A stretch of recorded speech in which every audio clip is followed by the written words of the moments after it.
So എല്ലാവർക്കും ബ്രോസിന്റെ മറ്റൊരു വീഡിയോയിലെ സ്വന്തം സംബന്ധിച്ചമാരെ നമ്മളിന്ന് റിയാക്ട് ചെയ്യാൻ പോണ വേറൊന്നുമില്ല, നമ്മുടെ ആട് 3ന്റെ ഒരു ഒഫീഷ്യൽ, അതായത് അവരുടെ ആട് 1 മുതൽ ഒരു ഒരു ഒരു ഒരു ഒരു തോറ്റ പടത്തിന്, അതായത് ഒരു പൊട്ടിയ പടത്തിന് ഇമാതിരി ഒരു ഹൈപ്പ് കിട്ടണമെങ്കിൽ അതിലുണ്ടാക്കിയ ക്യാരക്ടേഴ്സിൻ്റെ ആ ഒരു നമ്മളുടെ മനസ്സിലോട്ട് ഇറങ്ങിപ്പോയ ആ ഒരു ആഴം നിങ്ങളൊന്ന് ആലോചിച്ച് നോക്കണം. എന്ന ഹൈപ്പാ എല്ലാ ക്യാരക്ടേഴ്സും എപ്പോഴും നമുക്ക് എപ്പോഴും ഇതിന്, അതായത് ഒരു പടം ഉണ്ടെങ്കിൽ അതായത് ഇപ്പോൾ ഒരുപാട് ക്യാരക്ടേഴ്സ് ഇല്ല, അതിൻ്റെ ഒരു സങ്കടമുണ്ട്. സോ എല്ലാ ക്യാരക്ടേഴ്സും നമ്മളെ ഉള്ളിൽ ഇങ്ങനെ ആ ഒരു ആടിൻ്റെ ഒരു ഫ്രാഞ്ചൈസിൻ്റെ ഒരു പടം വരികയാണെങ്കിൽ എല്ലാവരും അതിനകത്ത് വേണം. അല്ലെങ്കിൽ ഇപ്പം ഒരാളെ കണ്ടില്ലെങ്കിൽ ഇയാൾ എന്തുകൊണ്ട് കാണിച്ചില്ല എന്നൊക്കെ നമുക്ക് നമുക്ക് ഒരു ഒരു ഒരു ഒരു സങ്കടം തോന്നുന്ന രീതിയിലുള്ള ഒരു ഫ്രാഞ്ചൈസാണ് ആടിൻ്റെത്. ഒരുപാട് 2-3 ക്യാരക്ടേഴ്സ് ഇപ്പോൾ എന്തായാലും ആട് 3-ലില്ല. സോ എന്തായാലും ആട് 3ൻ്റെ ഒരു ജേണി പോലൊരു വീഡിയോ വന്നിട്ടുണ്ട്. സോ എന്തായാലും ഫസ്റ്റ്ലി നമുക്ക് ഒന്ന് റിയാക്ട് ചെയ്ത് നോക്കാം. ഒരു ജേണിയാണ് ആട് 3, ഒരു ഒരു എക്സ്ക്ലൂസീവ് വീഡിയോ എന്നാണ് എഴുതിയേക്കുന്നത്. എന്തായാലും നാളെയാണ് റിലീസ്. സോ ഞാൻ എന്തായാലും ടിക്കറ്റ് ബുക്ക് ചെയ്തു. സോ നിങ്ങളൊക്കെ ബുക്ക് ചെയ്തില്ലെങ്കിൽ താഴെ ഒന്ന് കമൻറ്റ് ചെയ്യാം, നമുക്ക് വീഡിയോ സ്റ്റാർട്ട് ചെയ്യാം. 2015 ഫെബ്രുവരി 6 ഒരു സ്വപ്നം പിറവിയെടുത്തു. കൗതുകങ്ങളും വർണ്ണങ്ങളും നിറഞ്ഞ ഒരു ഭ്രാന്തൻ ലോകം.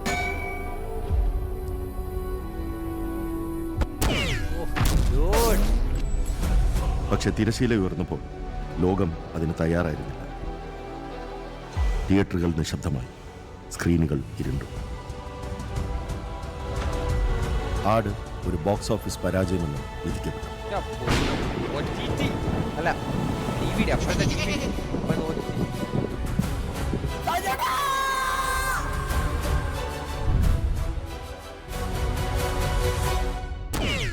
അവിടെയാണ് ആ അത്ഭുതം സംഭവിച്ചത്.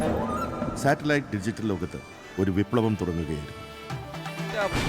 ഒരു കൾട്ട് ക്ലാസിക് അവിടെ ജനിക്കുകയായിരുന്നു.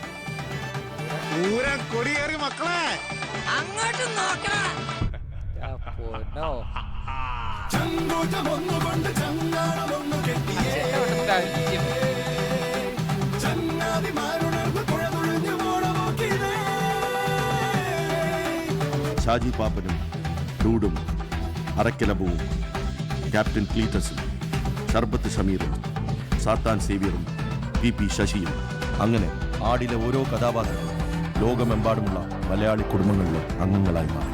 അതൊരു പരാജയമായിരുന്നില്ല, ശരിയായ സമയത്തിനായി കാത്തിരുന്ന ഒരു വിസ്മയമായി. 2017 ഡിസംബർ 22 ആ മടങ്ങിവരവ് ഒരു ചരിത്രമായി. പരാജയപ്പെട്ട സിനിമയുടെ 2ാം ഭാഗമായി ഇറങ്ങിയ ആട് 2 അത് ലോക സിനിമാ ചരിത്രത്തിൽ വേറിട്ടൊരു അധ്യായമായി മാറി.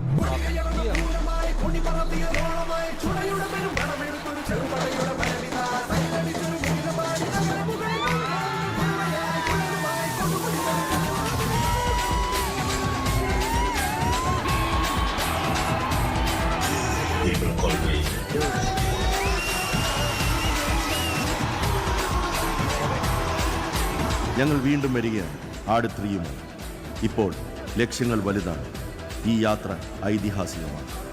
ഫ്രൈഡേ ഫിലിം ഹൗസും കാവ്യ ഫിലിംസും കൈകോർത്ത് ഇടുക്കിയുടെ മലനിരകളിൽ നിന്നും ചരിത്രത്തിൻ്റെ താളുകളിൽ ഏറ്റവും വലിയ അധ്യായവുമാണ് പൂരം കൊടിയേറി.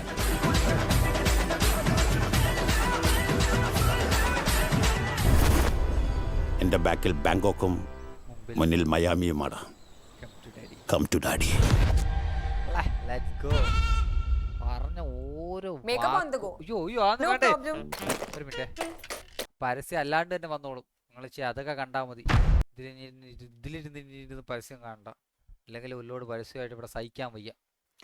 സോ ഗൈസ്, ആട് 3 അവർ പറഞ്ഞ ആ ഒരു വാക്കുകളുണ്ടല്ലോ, ഒരു ഒരു ഒരു ഒരു ബോക്സ് ഓഫീസിൽ പരാജയമായ ഒരു സിനിമേൻ്റെ സെക്കൻഡ് പാർട്ട് വന്നപ്പോൾ ഉണ്ടായ ആ ഒരു ഇമ്പാക്റ്റ്, അത് ഏത് പടത്തിന് പറ്റും? അങ്ങനെ ഏതെങ്കിലുമൊക്കെ പറ്റും? അങ്ങനെ പറ്റുമായിരിക്കും അല്ലേ? അങ്ങനെ ഒരു പടം ഉണ്ടെങ്കിൽ ഒന്ന് എഴുതി വെച്ചേരെ, ഞാനൊന്ന് അത്ഭുതപ്പെട്ടെ അങ്ങനെ ഒരു സിനിമ വേറെ ഉണ്ടോയെന്ന്. It's classic movie. സോ എന്തായാലും ഗൈസ്, നിങ്ങൾക്ക് നിങ്ങൾ ടിക്കറ്റ് ബുക്ക് ചെയ്ത കാര്യങ്ങൾ ഏത് തിയേറ്ററിലാണ് പോകണമെന്നൊക്കെ പറ്റുവാണെങ്കിൽ താഴെ കമൻറ്റ് ചെയ്ത് ഇഷ്ടം ലൈക്ക് നിങ്ങളുടെ ഫ്രണ്ട്സിലൊക്കെ ഷെയർ എത്തിക്കുക. അപ്പോൾ ശരി, മറ്റൊരു വീഡിയോയിൽ കാണുന്നവരെ ബൈ.